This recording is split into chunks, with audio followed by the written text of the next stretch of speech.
ప్రజా సంక్షేమానికి గత బీఆర్ఎస్ ప్రభుత్వం పెద్దపీట వేసిందన్నారు మాజీ హోంమంత్రి మహ్మద్ అలీ. సికింద్రాబాద్ పార్లమెంట్ అభ్యర్థి పద్మారావు గౌడ్ను గెలిపించాలని నాంపల్లి నియోజకవర్గ బీఆర్ఎస్ ఇన్ఛార్జ్ సిహెచ్ ఆనంద్ కుమార్ గౌడ్తో కలిసి రోడ్ షో నిర్వహించారు. కేసీఆర్ ప్రభుత్వం లేదనే బాధ ప్రజల్లో ఉందన్నారు.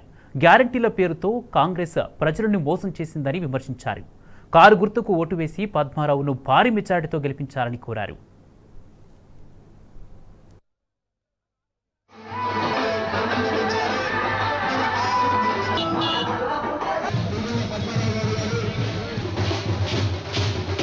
సహాయత ఇచ్చిన పార్టీ బీఆర్ఎస్ పార్టీ ఉంది. పబ్లిక్ తో చాలా ఇప్పుడు పవర్ లో రాలేకుండా దుఃఖంలో ఉంది. అందరూ ప్రామిస్ చేస్తున్నారు ఈ టైం పద్మారావులు ఓట్చి భారీ మెజారిటీతో గెలిచారని చెప్తున్నారు. చాలా వర్కర్స్ ఉన్నారు, చాలా లీడర్స్ ఉన్నారు, చాలా కష్టపడి పనిచేస్తున్నారు. అందరికీ చాలా చాలా థ్యాంక్స్ చెప్తున్నారు. చాలా ఏరియా మైదీపట్నం ఏరియాలో అంటే మొత్తం ఇక్కడ అందరూ చాలా వెల్కమ్ చేస్తున్నారు. ప్రజలకు థ్యాంక్స్ చెప్తున్నారు. ఇంకొకసారి విజ్ఞప్తి చేస్తున్నారు. 13 తారీఖు ఓటు అంటే కారు గుర్తుకు ఓటు ఇవ్వండి. డెఫినెట్గా మా ఎంపీ గెలిచిన తర్వాత చాలా బాగా డెవలప్మెంట్ వస్తుంది. ఈ కాంగ్రెస్ పార్టీ మొత్తం మోసం చేస్తున్నారు.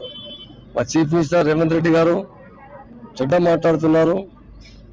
ఏ ప్రామిసెస్ 6 గ్యారంటీ ఇచ్చినా 413 ప్రామిసెస్ చేశారు. మొత్తం మోసం చేస్తున్నారు.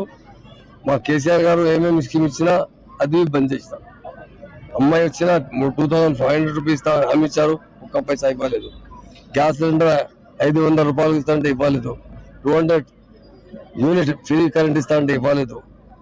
షాదీ ఉమర్లో 1 తోలా గోల్డ్ ఇస్తా అంటే ఇవ్వలేదు. కేసీఆర్ చాలా స్కీమ్ తీసుకొచ్చిన మొత్తం స్కీమ్ బంద్ చేసిన, మొత్తం మోసం చేస్తున్నారు.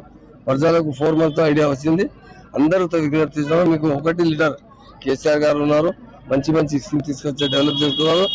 ఈ కారు గుర్తుకు